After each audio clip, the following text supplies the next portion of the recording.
तो साथियों, आज हम बात करने वाले हैं समालोचना पाठ योजना पुस्तिका। यह पुस्तिका हमें प्रशिक्षण के दौरान जब महाविद्यालय में दी जाती है। ये डायरी कैसे भरें, इनके बारे में हम आपको जानकारी उपलब्ध कराएंगे। तो इसमें होता है कि समालोचना पाठ योजना पुस्तिका, इसमें जो आपका सत्र है वो भरना है। उसके बाद छात्राध्यापक या छात्रा अध्यापिका का नाम, फिर उनके पिता का नाम, फिर जो है अनुक्रमांक, फिर जो है शिक्षण विषय, जो भी आपका विषय सामाजिक भी हो सकता है, हिंदी, अंग्रेजी, विज्ञान, जो भी हो। फिर आपका जो प्रकरण है यानी पाठ का नाम, फिर वरीयता, और फिर है जो शिक्षण विद्यालय, जो आपको इंटर्नशिप के दौरान जो विद्यालय मिला है। उसके बाद आगे बढ़ते हैं।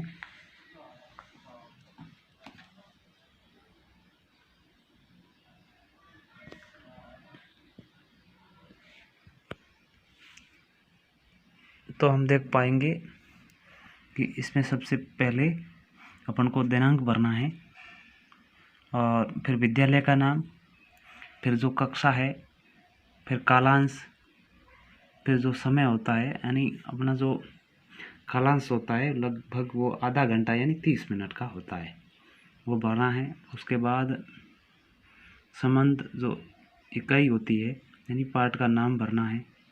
फिर जो आपका विषय है यानी विज्ञान भी हो सकता है, गणित भी हो सकता है, जो भी विषय हो आपका। फिर पाठ क्रमांक, और फिर पाठ्य प्रकरण जो भी है, और फिर जो प्रस्तुत पाठ सहित अब तक पढ़ाए गए पाठों की कुल संख्या कितनी है वो लिखनी है। उसके बाद समस्त शिक्षण उद्देश्यों को ध्यान में रखते हुए अपन को पाठ्य योजना बनानी है। तो इसमें जो उद्देश्य है, पहला ज्ञानात्मक है, उसके बाद अवबोध, फिर ज्ञानोपयोग, फिर अभिरुचि, फिर अभिवृत्ति, फिर कौशल। इन 6 उद्देश्यों को ध्यान में रखते हुए अपन को पाठ्य योजना बनानी है।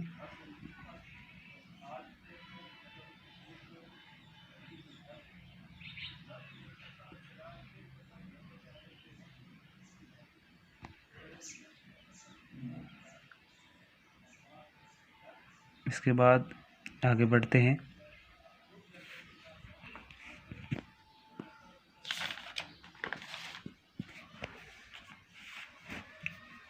आगे आएगा कि जो सहायक सामग्री है प्रयोग में जो ले रहे हैं, चौक है, डस्टर है, संकेतक है, जो लपेट फलक है, सारट है, अन्य जो कक्षा उपयोगी सामग्री है जो हमें ज़रूरत होती है वो लिखना है।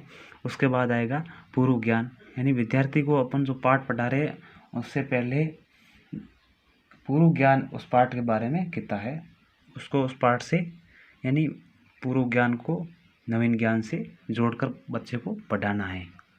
उसके बाद आएगा पाठ की स्थापना, जिसमें छात्राध्यापक क्रिया, और फिर आएगा विद्यार्थी, जो यानी जो अध्यापक द्वारा प्रश्न पूछे जाते हैं और विद्यार्थी उनके बारे में उत्तर देगा।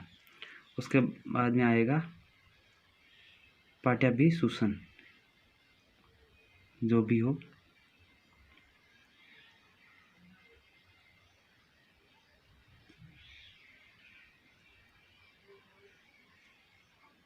उसके बाद आएगा जो भी अध्यापन बिंदु है, जैसे यहाँ ले लिया आवासीय स्थल है, फिर छात्राध्यापक क्रियाएं होगी, नहीं अध्यापक क्रियाएं होगी, जिसमें अध्यापक क्या करेगा, विकासात्मक जो है 4-5 प्रश्न पूछेगा, फिर छात्र है उनके बारे में जो क्रिया करेगा वो, और फिर श्यामपट जो भी है सारांश, यानी कौन सी विधि है जहाँ प्रश्नोत्तर विधि का प्रयोग किया गया है। उसके बाद आगे बढ़ते हैं। इसमें आएगा जो छात्राध्यापक कथन है, पाठ का जो विस्तृत विवरण है, और जो भी है छात्र क्रियाएं, उसमें कौन सी विधि प्रयोग की गई है। तो अध्यापक जो पाठ पढ़ा रहा है वो व्याख्यान विधि के द्वारा ही पढ़ाया जाता है।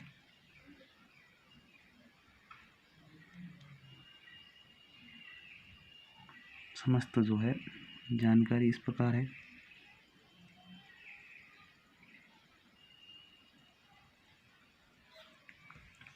इसके बाद आगे बढ़ते हैं।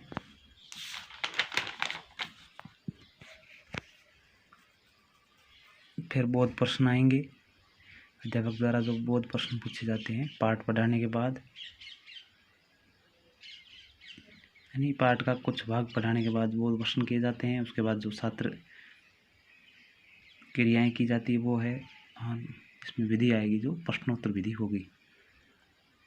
इसके बाद दूसरा टॉपिक आएगा व्यवसाय, जिसमें फिर विकासात्मक प्रश्न करने हैं, बालकों को प्रश्न पूछने हैं, जिसमें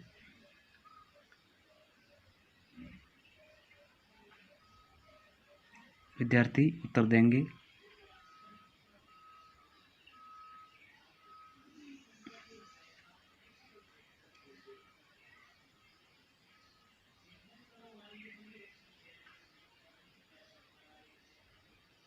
इसके बाद आगे बढ़ते हैं। फिर छात्राध्यापक कथन आता है, जिसमें पाठ का कुछ भाग जो है अध्यापक पढ़ाते हैं। फिर विद्यार्थियों को कहा जाता है विद्यार्थी इनमें ध्यानपूर्वक सुनेंगे। जो पाठ अध्यापक पढ़ाते हैं तो विद्यार्थी क्या करेंगे, ध्यानपूर्वक सुनते हुए अपनी जो उत्तर पुस्तिका है, अभ्यास पुस्तिका, उसमें ध्यानपूर्वक लिखेंगे। तो ये अध्यापक की कौन सी विधि हो जाएगी, व्याख्यान विधि हो जाएगी।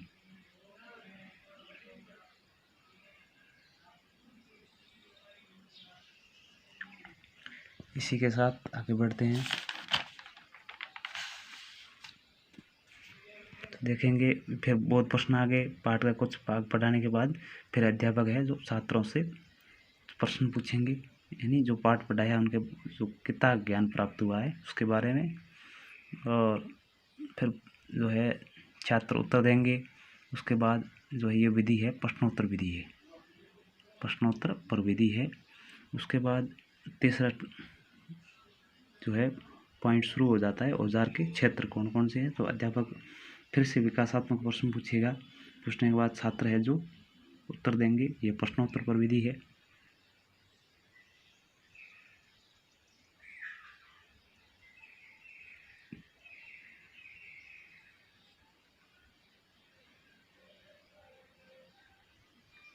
इसके बाद आगे बढ़ते हैं। फिर छात्राध्यापक कथन आएगा और विद्यार्थी इसमें ध्यानपूर्वक सुनते हुए अपने जो है अभ्यास पुस्तिका में मेन पॉइंट होंगे उसको लिखेगा। ये कौन सी विधि है, व्याख्यान विधि है।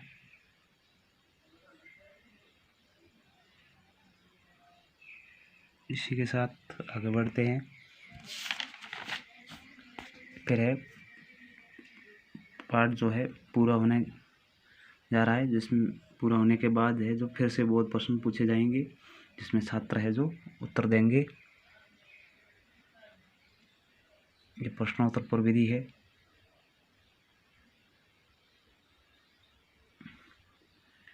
फिर आगे आएगा पाठ योजना में पुनरावृत्ति एवं मूल्यांकन, यानी पाठ पढ़ाने के बाद पुनरावृत्ति जो है प्रश्नों की पुनरावृत्ति की जाती है। मूल्यांकन करने के लिए जो प्रश्न पूछे जाते हैं किस प्रकार रहते हैं। तो इसमें पहला प्रश्न है सही विकल्प बताइए। इस प्रकार के प्रश्न पूछे जाते हैं। इसमें प्रश्न पूछा गया है सही विकल्प है, जिसमें ब स द या 4 ऑप्शन दिए जाते हैं, जिनमें से विद्यार्थी को एक सही बताना है। उसके बाद आएगा रिक्त स्थान की पूर्ति कीजिए। रिक्त स्थान के बारे में बताया गया है। तो प्रश्न दिया हुआ है और पीछे जो है शब्द दिए हुए हैं और रिक्त स्थान में भरने हैं। उसके बाद आएगा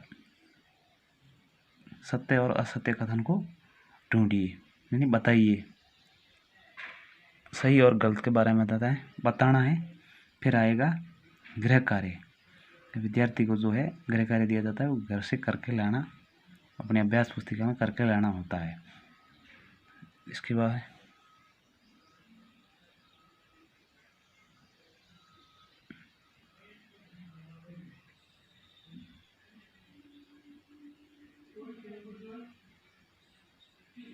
इसी के साथ है जो अपनी ये पाठ योजना पूरी हुई।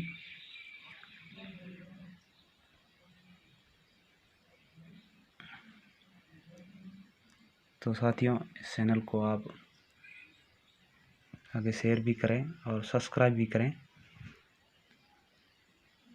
धन्यवाद।